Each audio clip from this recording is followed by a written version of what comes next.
Olá, Mariana, boa Boa tarde, tudo tarde, bem? Karina, tudo bem? Boa tarde a todo mundo que já chegou aí na live, pessoal pontual, hein? Nossa, muito obrigada por aceitar o convite, é uma honra te receber. Ficando para conversar um pouco sobre a perícia médica, que você vai dar algumas dicas. Então, você quer se apresentar para o pessoal, para quem ainda não te Pessoal, conhece? meu nome é Mariana Neres, sou advogada previdenciarista, atuo tanto no âmbito administrativo quanto judicial. E eu que agradeço, viu, Karina, pelo convite. Eu sou cliente do Cálculo Jurídico e garota propaganda, não remunerada, tá, gente? Eu falo para todo mundo do cálculo jurídico, todo mundo que eu converso sobre o assunto, falou em previdenciário comigo, eu já pergunto: e aí, você já usou o cálculo jurídico? Porque me ajuda demais. Então, foi um divisor de águas aí na minha Nossa, carreira. Então, eu só tenho a agradecer, é um prazer estar aqui com vocês. ai, a gente que agradece pelo carinho, é muito bom receber elogios, trabalha muito para sempre estar desenvolvendo recursos, né, para ajudar. Que bom. E, bom, é uma honra, né? E como que foi, como começou na sua carreira como advogada, na área previdenciária? Foi logo cedo, estagiou nessa área? Como Não foi foi? cedo, Karina. Esse tema, inclusive, de ingressar na área previdenciária é um tema que eu adoro falar também, que a minha trajetória foi totalmente não convencional. Depois que eu formei, eu fui estudar para concurso. Tive previdenciário lá na faculdade, era uma matéria optativa. Eu peguei por acaso, porque era a matéria que tinha à tarde, que eu nem sabia do que se tratava. E aí foi bem superficial ali na faculdade, formei, fui estudar para concurso. E eu peguei uma fase muito ruim de concurso público, e aí chegou aquele momento de ter que atirar para tudo quanto é lado. E aí eu sonhei que eu fazia o concurso do INSS, que era nesse que eu ia passar. Aí eu sonhei e falei assim, não, eu já sofri tanto com concurso que agora Deus está me iluminando e Ele está me mostrando que é no do INSS que eu vou passar. Fiz a prova, cheguei a ser aprovada, mas não fui nomeada. E aí, na hora da análise da prova ali, eu percebi que eu tinha ido muito bem em direito previdenciário e que eu tinha amado estudar aquela matéria. Então eu pensei, falei assim, olha, tá aí um bom sinal, né? Gostei da matéria, acho que tem facilidade e mergulhei no direito previdenciário, fui fazer pós e fiquei apaixonada. E aí eu já ingressei em um escritório especializado no direito previdenciário, porque eu já queria trabalhar com essa área. E estou nela já há quase 5 anos e muito feliz, não pretendo sair de jeito nenhum. Ah, que bom, é uma inspiração mesmo, né? Porque você pegou, às vezes, um ruim, né, da sua vida, que foi uma frustração, né? Por você, às vezes, não ser nomeada, mas tirou disso uma lição boa e começou a atuar e gostou, né? E hoje você não tem mais vontade de prestar concurso. Não Você se tem. encontrou na advocacia. Me encontrei totalmente na advocacia Ah, previdenciária. Quando eu comecei a trabalhar no escritório especializado também, eu fazia de tudo. Eu comecei escrevendo texto para o site, eu comecei depois no atendimento ao cliente, então eu atendia telefone, atendia o WhatsApp, depois eu virei gestora de pessoas lá do relacionamento com o cliente. Então, essa questão da perícia foi muito presente nessa época da minha vida.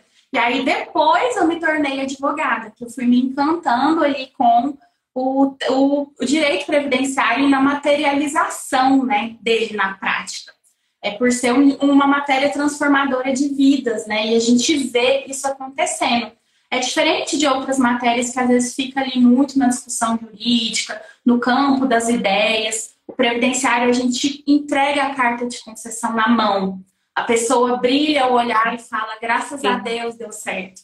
Então, isso me encantou. Eu sempre gostei muito dos direitos sociais, então a advocacia previdenciária, para mim, é uma realização, né? Muito além de qualquer outro aspecto. E acredito que quem atua na área sente pelo menos um pouquinho disso, porque é bom demais. É bom mesmo, né? Você pode dar a vida, às vezes, ao cliente, né? Garantir, às vezes, uma subsistência, às vezes, o único recurso. Então, isso é bem. Bom, e como funciona, então, um pouco na perícia médica, como Quais benefícios precisa a gente conferir? Então, a questão da perícia médica, ela é necessária para diversos benefícios do INSS.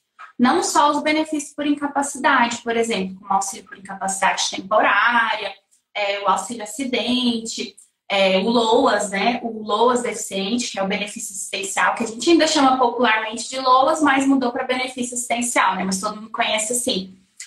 Tem também as aposentadorias da pessoa com deficiência, que também será necessário passar por uma perícia. Então, não fica ali restrita ao auxílio por incapacidade temporária, né? E vai ser necessário passar pela perícia, tanto dentro do INSS, quando ainda está na fase administrativa, quanto a perícia judicial, se por acaso houver uma negativa e tiver que pleitear o benefício na justiça lá na frente. Então, pode ser que o seu cliente, o segurado ali, o beneficiário, passe por esse momento da perícia mais de uma vez durante o processo. Então, por isso que é tão importante a gente ter atenção para esse ato processual. Sem contar que ele vai passar por uma avaliação de um médico perito do INSS ou ali da Justiça Federal, né? Ou da Justiça Estadual, se for o caso, se for o caso de auxílio acidente, por exemplo, do trabalho. Ele vai passar por uma avaliação técnica de um médico. Então, quando a gente fala sobre a questão de saúde, a pessoa adequada para avaliar é o médico. Eu sou advogada, a doutora Karina é advogada, nós somos as profissionais técnicas da parte jurídica, da parte ali do direito, da instrução processual. Então, além de ter o profissional técnico ali do processo para essa parte jurídica que somos nós, tem que ter avaliação técnica do médico perito. Então, assim, por mais que a gente manuseie muitos documentos médicos, já tenha CID de cor, já falar isso daqui vai dar certo, isso daqui não vai, nada substitui a avaliação do perito médico, porque é necessário para a concessão do benefício que ele cumpra os requisitos ali que o médico vai analisar na perícia. Quando a gente teve a pandemia, a gente até teve, né, a análise documental, o INSS tentou implementar isso novamente pelo portal Meu INSS, que você coloca ali o atestado médico, só que nada substitui o contato ali entre perito e o segurado, ou o futuro beneficiário, porque é necessária essa avaliação de incapacidade ali, ó, tete a tete. Porque médico, gente, por mais que a gente use a questão da telemedicina hoje, tem coisas que é necessário passar por isso. Então, é muito importante se preparar para esse momento, porque ele é crucial ali na decisão se você vai ter o seu benefício concedido ou não. E como que você faz para orientar os clientes? Você tem um roteiro, monta algumas perguntas, ou como funciona essa orientação para o cliente, para ter o melhor resultado? A primeira coisa é avaliar a documentação médica que ele tem. E essa documentação médica está totalmente ligada com o benefício ali que você está pleiteando. Então, vamos supor que seja um caso de auxílio acidente.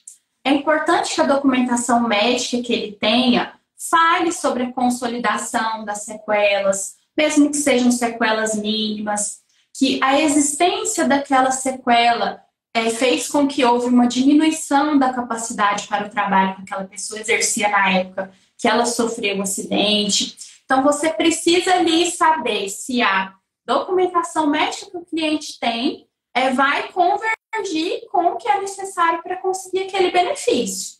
É muito comum também que, às vezes, o cliente chegue com vários relatórios, porque é muito comum também que ele não tenha apenas uma incapacidade. Às vezes ele tem uma incapacidade ali ortopédica, mas também tem psiquiátrica, desenvolveu ali uma depressão, isso é extremamente comum hoje em dia.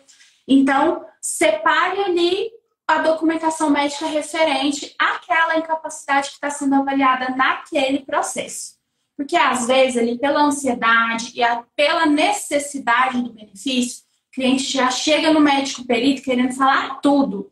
Falando, doutor, eu estou sentindo isso, aquilo, eu tenho depressão, eu também tenho problema de hérnia de disco. Então, por isso que é importante você separar a documentação médica dele referente ao que ele vai precisar mostrar para o perito em ordem cronológica, de preferência da mais recente para a mais antiga, verificar as datas dos relatórios para não levar muito antigo, tem que ser um relatório mais atualizado, sua incapacidade temporária, por exemplo. Então, organizar a documentação médica, primeira coisa. Segunda coisa, orientar o seu cliente em como ele vai demonstrar aquela incapacidade para o perito. É muito comum, às vezes, o pessoal fala na internet até de uma forma pejorativa. Eu não concordo com essa visão, eu não gosto, no sentido de, não tome banho para ir na perícia, você tem que chegar lá se arrastando. E isso não existe, gente. Eu sei que a posição dos peritos não é a mais desejável, está longe de ser o que o segurado precisa e o que ele merece, mas é o que temos para poder analisar. Então, a gente precisa se concentrar nos aspectos ali práticos da perícia médica. Então, o que o médico vai avaliar? Ele vai avaliar a incapacidade para o trabalho.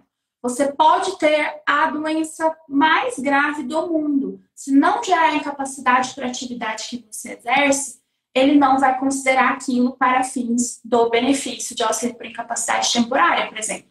Então, é muito importante que você oriente o cliente a se expressar ali em relação a isso. Por exemplo, chegou o João lá, ele tem hérnia de disco e ele trabalha como empacotador.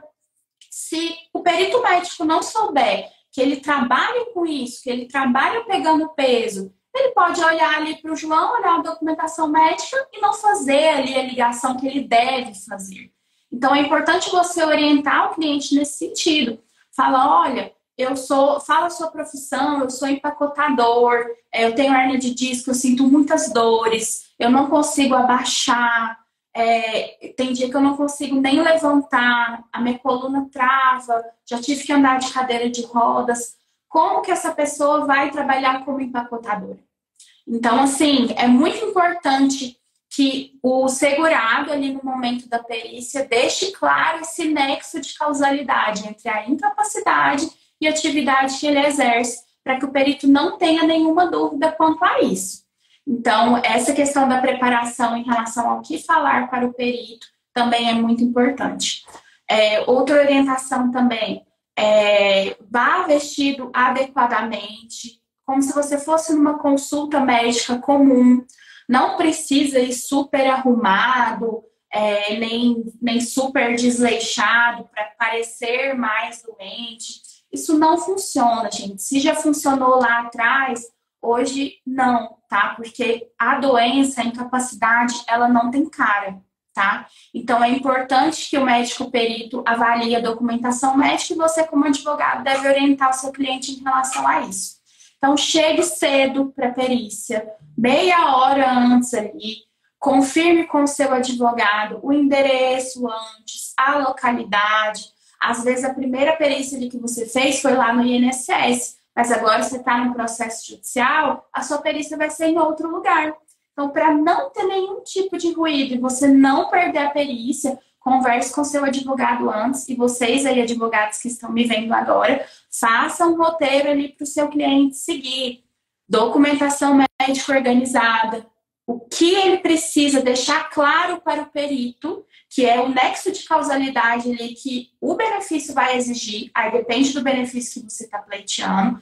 Por exemplo, se for um LOAS, tem que falar sobre a questão da deficiência de longo prazo. Isso que tem que ser claro. Não é uma incapacidade ali pontual que vai passar rapidinho. Então, orientar ele em relação aos requisitos dos benefícios e como ele tem que se portar lá. Falar as questões importantes, chegar cedo, se vestir adequadamente, não precisa mentir, não precisa exagerar.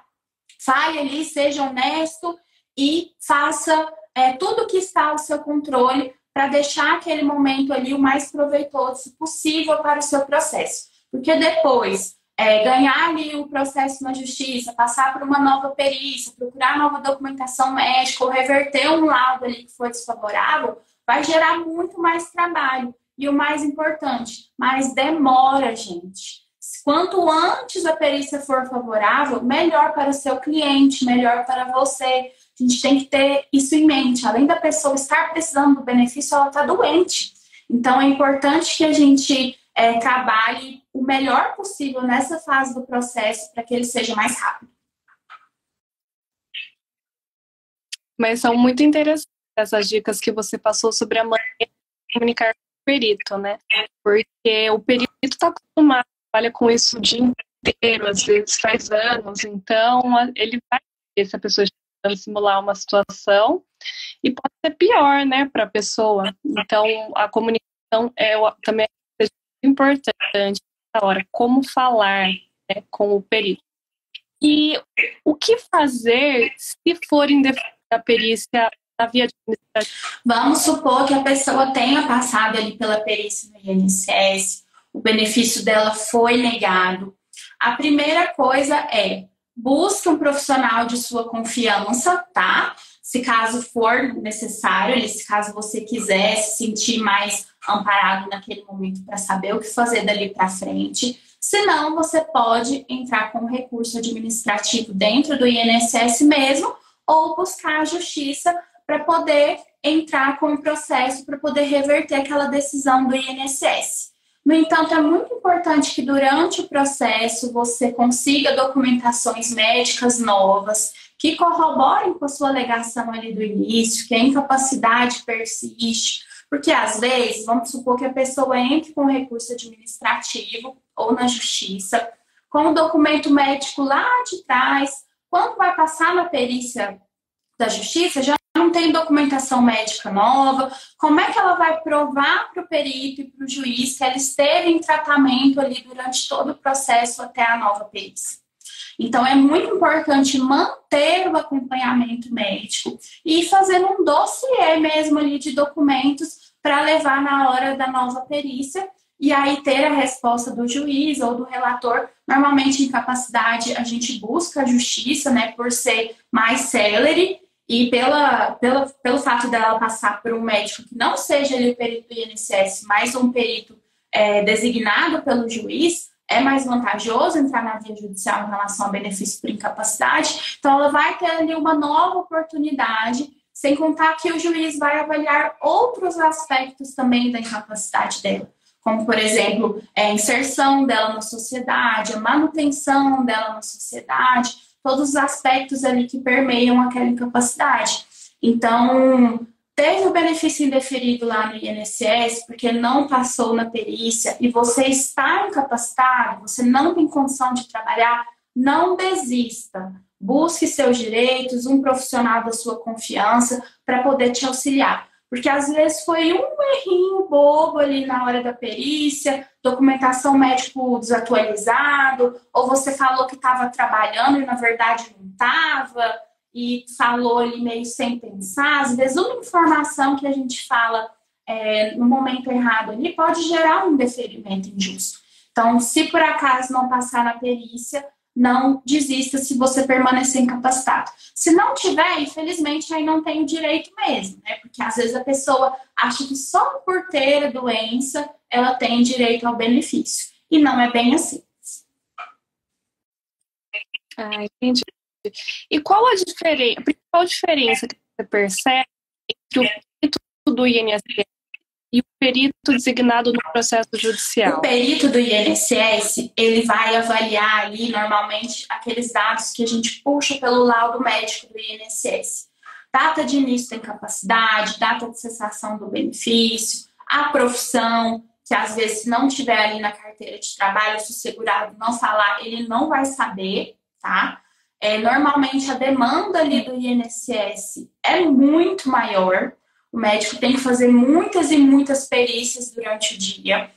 Infelizmente, a gente sabe a situação da qual o órgão passa, então não é ali o ambiente melhor, né, para poder passar por isso. Então, a demanda é muito alta e ele vai avaliar ali de acordo com o benefício que está ali no sistema. É auxílio acidente? Vou aqui ver se tem sequela, vai perguntar se foi acidente de trabalho, vai falar se tem ou não uma sugestão para aposentadoria por invalidez. Então, é como se ele preenchesse um checklist ali de uma forma mais objetiva. A perícia judicial, ela já é um pouco diferente, Porque o advogado, quando ele vai ingressar com a ação, ele pode, inclusive, elencar ali alguns quesitos para que o perito avalie na hora da perícia judicial. Então, ele pode fazer uma análise ali um pouco mais ampla, de acordo com o que você narrou no processo. E ele tem que colocar ali o laudo, né, depois no processo, detalhado, com o que ele falou. Então, você tem ali os elementos para poder impugnar mais rápido. Você tem ali os elementos do que o perito falou, que você vai poder contestar. Dependendo do que o perito escreveu no laudo, você já pede para o seu cliente providenciar uma documentação médica nova, que fale sobre isso, sobre aquilo, aí vai depender do caso concreto, né? E no INSS, não. Você simplesmente sai ali com uma carta de indeferimento ou não. Para saber o motivo, você tem que solicitar o laudo médico, às vezes demora ali uns 2 dias para poder sair. E depois disso que você vai ver o porquê e não é muito detalhado. Então, a perícia judicial, ela tem esse condão de ser um pouco mais ampla e o advogado pode elaborar os quesitos. E tem alguma dica para elaborar os quesitos? Principalmente o nexo de causalidade entre a atividade que a pessoa exerce e a incapacidade que ela tem. E aí vai depender do benefício. Vamos supor que seja um caso de auxílio-acidente. Esse eu trabalho bastante com auxílio-acidente agora, então tá bem fresco na minha memória. O que o auxílio-acidente exige? Consolidação das sequelas daquele acidente. Seja acidente de qualquer natureza ou seja um acidente de trabalho. Essas lesões podem ser mínimas, né? Essas sequelas podem ser mínimas. Não precisa ter perdido um braço, uma perna, não precisa ter sido algo muito assim drástico. Pode ter sido uma questão mínima, mas se houver redução para a capacidade de trabalho dela, e aí realmente é isso que você tem que provar ali. Então é importante colocar nos quesitos. Se a lesão que ela sofreu, se a sequela que ficou impacta o fato de ela trabalhar em X condições. Por exemplo, até a questão do auxílio por incapacidade temporária que a gente falou anteriormente. A pessoa que tem hérnia de disco e trabalha como empacotador. Pergunta lá para o perito se houver um indeferimento. O fato do João ter que carregar tantos quilos em caixas por dia, o fato dele ter hérnia de disco influencia nessa atividade que ele tem que exercer? Então, a questão do nexo de causalidade é extremamente importante porque é isso que vai definir o direito ao benefício ou não. Se for um LOAS, por exemplo, né, tem a questão da deficiência ali de longo prazo. Então, é importante que pergunte lá nos quesitos. A deficiência do requerente, ela é considerada de longo prazo ou ela tem uma possibilidade de cura com algum tratamento mais rápido? Normalmente, quando a gente fala de deficiência, é muito difícil, né? Então, a gente precisa colocar os quesitos relacionados ao que vai fazer aquele benefício ser concedido ou não. Então, tem que relacionar os quesitos aos requisitos obrigatórios para concessão. Em relação à aposentadoria também da pessoa com deficiência, que é um tema que eu não vejo o pessoal muito falar, é muito importante que tenha a questão do grau, né? Porque é o grau da deficiência que vai determinar quanto tempo que ela vai precisar para se aposentar.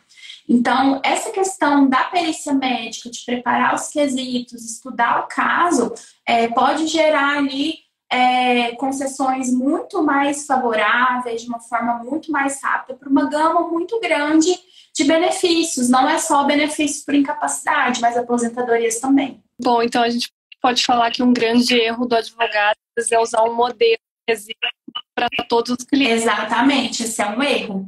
Você tem que adaptar ao caso concreto. Até porque o João e a Maria, os dois têm a mesma incapacidade. Vai impactar da mesma forma? Não, não vai.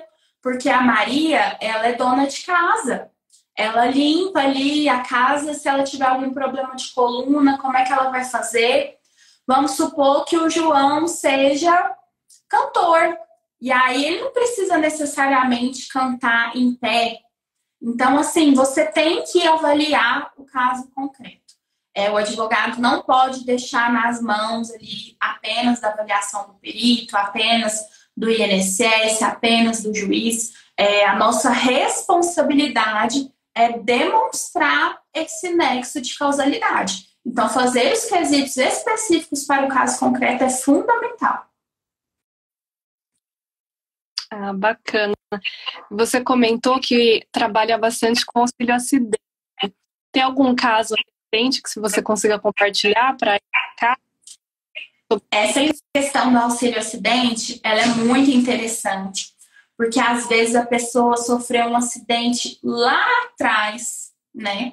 E ela recebeu auxílio doença na época, ou na época nem pediu auxílio doença. Então, se ela não recebeu o auxílio doença, você não vai ter acesso ali a um laudo médico que comprova que houve aquele acidente, que ficou sequela, o que aconteceu com ele ali naquela época. Então, todos esses casos têm que passar ali pela avaliação do administrativo primeiro.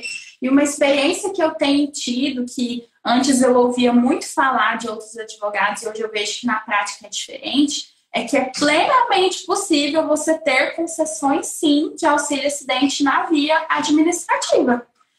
Isso anda acontecendo bastante aqui no escritório. Eu lido muito com a área administrativa, é uma parte do processo que eu gosto muito, que eu acho que é de extrema importância até para o resultado futuro ali de uma demanda judicial, se for necessário. E é muito comum essa concessão agora do auxílio acidente na via administrativa. Então, os casos que eu vejo, os casos que eu tenho lidado, assim, todos a gente aqui no escritório adota essa postura de orientar para a perícia médica, organizar a documentação de acordo com o nexo de causalidade e não temos tido nenhum problema em relação a isso. E sem contar que quem recebe também, quem é um candidato ali a receber o auxílio acidente, ele pode trabalhar. Então, é uma orientação diferente também. Você não precisa virar lá para o perito e falar assim, perito, não consigo fazer nada, não consigo mais trabalhar desde que eu sofri esse acidente, não sei que tenha sido o caso mesmo. Você pode falar, olha, eu trabalho, mas agora eu já não trabalho mais como eu trabalhava antes, eu tive que mudar de profissão. Então, tudo isso vai orientando os casos que eu trabalho. Assim, cada um é um mundo novo. Cada um é uma orientação diferente, depende muito do perfil da pessoa. Quando é uma questão assim, de saúde mental, psiquiátrica, é muito importante essa orientação, porque às vezes a pessoa tem até uma barreira com ela mesma, no sentido de falar o que está sendo esse momento ali da conversa com o cliente, perícia, muda tudo. Com certeza.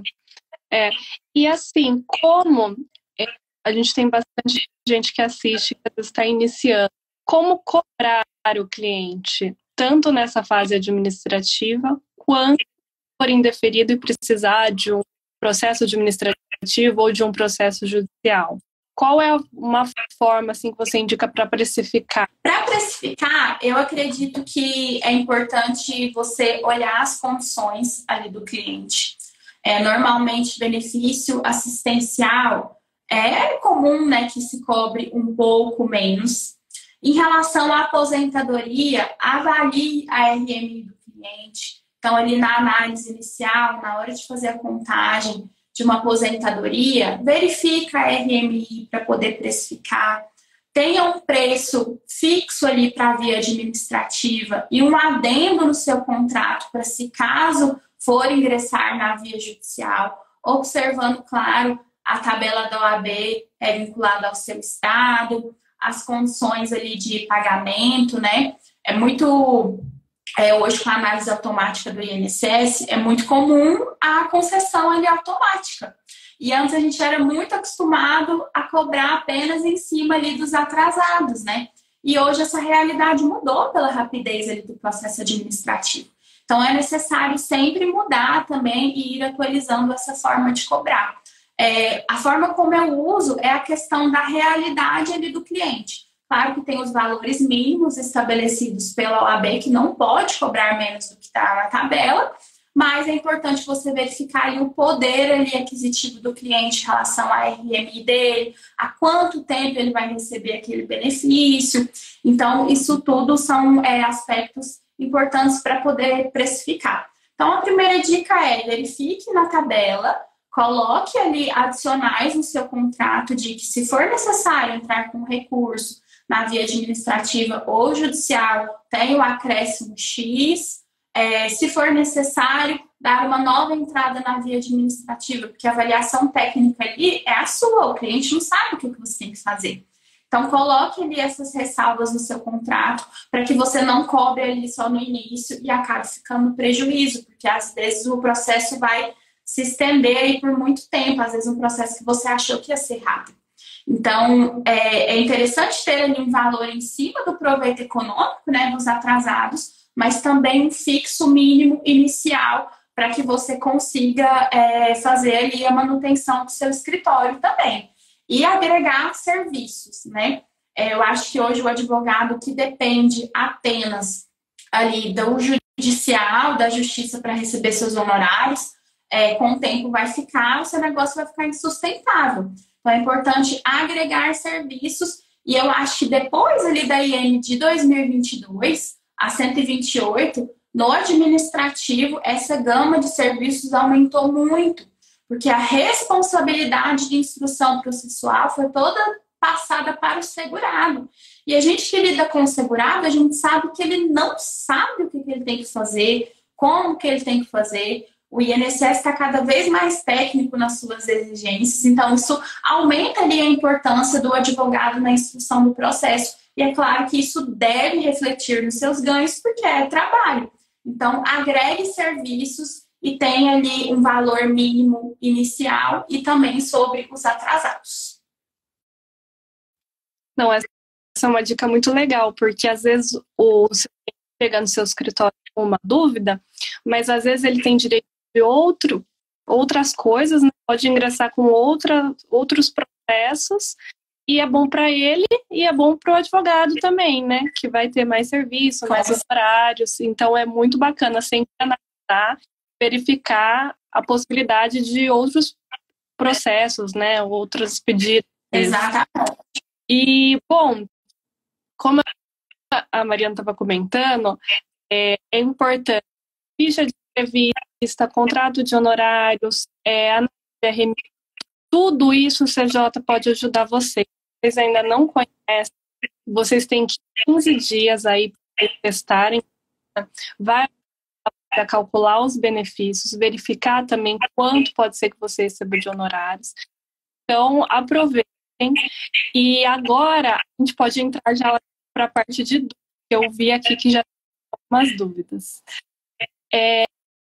A primeira delas é o que não falar numa perícia médica. O que não falar. Não minta, tá? Não fale mentiras. Não ofenda o perito, pelo amor de Deus. Não chega lá e fala: o INSS isso, o INSS aquilo, o perito quer negar, o perito é ruim. Eu sei que é um momento de muita apreensão mesmo. Porque ninguém vai no INSS, gente, porque tá afim. Vou lá passar por uma perícia. Não, a pessoa está precisando. Então, é normal que ela esteja ali com o emocional dela abalado, né? Então, às vezes a pessoa chega um pouco lá calorosa, né? Mas não desconte no perito, tá? Porque isso não vai fazer ele conceder o seu benefício. Pode até atrapalhar ali a avaliação técnica deles, por acaso você gritar e ficar muito nervoso, né? Algo nesse sentido. Às vezes pode ser que ele se desconcentre, ele nem consiga te avaliar dessa forma. Então, não minta, tenha os ânimos ali mais tranquilos, se atente às orientações do seu advogado. Por exemplo, não fale que você, na verdade, o advogado falou que você não estava trabalhando, mas na verdade você está, que na verdade você está vendendo tapete, pergunta se o perito quer comprar. Então, assim, tem que tomar muito cuidado com esses detalhes, né? Tenta não falar muito ali além do que for perguntado e além do que está relacionado ali com a sua incapacidade. Então, tente ir calmo, mais sereno, atento ali às questões técnicas mesmo do seu caso, porque às vezes ele batendo papo, conversando demais, você vai falar uma coisa que não é verdade, né? Às vezes a gente fica nervosa assim na hora e fala o que não deve. Então tem que tomar muito cuidado com isso. Então, primeiro de tudo, não minta, tá? Nem para mais e nem para menos. Também não precisa chegar lá e falar, estou morrendo e realmente não tá. Tipo, não exagere ali os sintomas. Ele é médico, ele vai saber avaliar o seu caso. Pode ser que a resposta não seja esperada, como acontece na maioria dos casos? Sim, mas aí a gente tem as vias jurídicas para poder resolver essa questão. Não desconte ali no perito a sua insatisfação naquele momento que infelizmente pode acontecer. Então não minta, não exagere e não fique bravo com o perito. Ele está só ali fazendo o trabalho dele. A outra pergunta é: como verificar se o perito é qualificado, tem experiência na área específica relacionada ao caso? Então, em relação ao perito lá do INSS, os peritos são designados ali para as agências. Então, assim, não tem como você avaliar essa questão.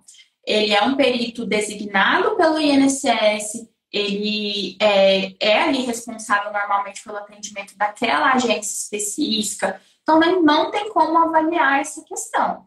Ele vai, por isso que a questão da documentação médica é tão importante. Vamos tentar pensar, pessoal, com a cabeça do perito. Vamos supor que o perito seja ortopedista e ele atendeu ali um caso de cardiologia na perícia. Se ele vê uma documentação médica excelente de um cardiologista que o segurado levou para ele avaliar, você como perito não ia olhar com outros olhos? Porque assim, é o seu par ali de profissão. Ele é um especialista. Eu vou fazer aqui a minha avaliação técnica, porque o médico, por mais que ele não seja especialista, se ele foi designado para aquela função, ele tem plena capacidade de emitir aquele laudo. É diferente. Vamos pensar com a cabeça dele. Então, por isso que essa questão é tão importante. Se o perito do INSS é especialista ou não naquela área, não está sob o nosso controle. O que está sob o nosso controle? Organizar a documentação médica, atualizada e demonstrar o nexo de causalidade entre a incapacidade e a sua profissão. Então, deixando a sua parte ali clara, não importa se o médico tem experiência, se não tem, se ele é especialista ou não. Se atente ao que está no seu controle. Em relação à perícia judicial, a gente pode solicitar, né, para o juiz designar um médico especialista. Normalmente um ortopedista, se for caso ortopédico, cardiologista, se for coração. Ali, por isso que é importante essa questão dos quesitos também. Porque além de você poder pedir ali no pedido inicial que a perícia seja realizada com um especialista, você também pode relacionar esses quesitos com a área específica dele. Então, na perícia judicial, é um pouco mais controlável essa questão da especialidade. Dentro do INSS, não. Por isso que faça o que está ao seu alcance. Aí a última pergunta, pessoal, a gente vai responder a última. Se vocês tiverem mais alguma perguntinha, já manda por aqui, porque daqui a pouco a gente vai encerrar. A última que apareceu aqui é como solicitar uma contraperícia médica. Olha, lá dentro do INSS não tem como solicitar uma contraperícia, né? Você vai ter que entrar com recurso ou você vai ter que buscar ali o seu direito na via judicial, tá? Na justiça, eu não sei como está funcionando atualmente, porque nesse momento eu não tive que fazer, mas eu já vi casos onde a pessoa pede uma perícia médica e aí o valor do perito, referente aos honorários do perito, fica responsável pelo seu pagamento a parte que solicitou essa nova avaliação, tá? Então, por isso que todo esse trabalho que a gente está falando desde o início da live é um trabalho preventivo tão importante, para que depois que você já tem um laudo desfavorável ou um indeferimento, você não tenha que apagar incêndios, entre muitas aspas. Então, lá dentro do INSS não tem jeito, é só recorrendo mesmo. E na justiça, caso você queira ali uma nova perícia médica, tem a questão dos honorários que vai ser de responsabilidade da parte que pedir. E aí depende muito da demanda, né? Da demanda das centrais de perícia, né? Que demora muito para essas perícias acontecerem. Então, às vezes, não é o melhor cenário para o segurado, porque aí ele vai ter que esperar muito mais para fazer uma perícia nova. Verdade. Bom, aqui era isso, pessoal. Acho que encerraram as perguntas. Mas, nossa, muito obrigada pela sua participação. As dicas foram muito boas, deu para entender muito mais a perícia médica. E, pessoal, usem o CJ, tem o CJ, a gente tem modelo de petição, a gente tem modelo de entrevista, de contrato, para calcular RMI de todos esses benefícios que ela comentou na live. Então, aproveite. E, de novo, muito obrigada por ter aceitado o nosso convite. Foi muito boa a nossa conversa. Eu que agradeço, Karina. Muito obrigada aí pela equipe do Cálculo Jurídico. Como eu falei para vocês, eu sou cliente e fã do Cálculo Jurídico. Lá tem tudo que eu preciso, me ajuda demais no meu dia a dia. Então, não precisa ficar inseguro de mais um programa aí, mais um software. Gente, vai feliz e depois vem me agradecer lá no Dicas Prévio, porque eu tenho certeza que o Cálculo Jurídico vai ajudar muito vocês, assim como me ajuda. Então, é um prazer estar aqui. Eu fiquei muito feliz com o convite, porque eu sou fã do trabalho de vocês. Muito obrigada. A gente que agradece. Obrigada, pessoal. Até a próxima. Na próxima terça nós temos mais live. Tchau, tchau. Obrigada. Tchau, gente. Obrigada.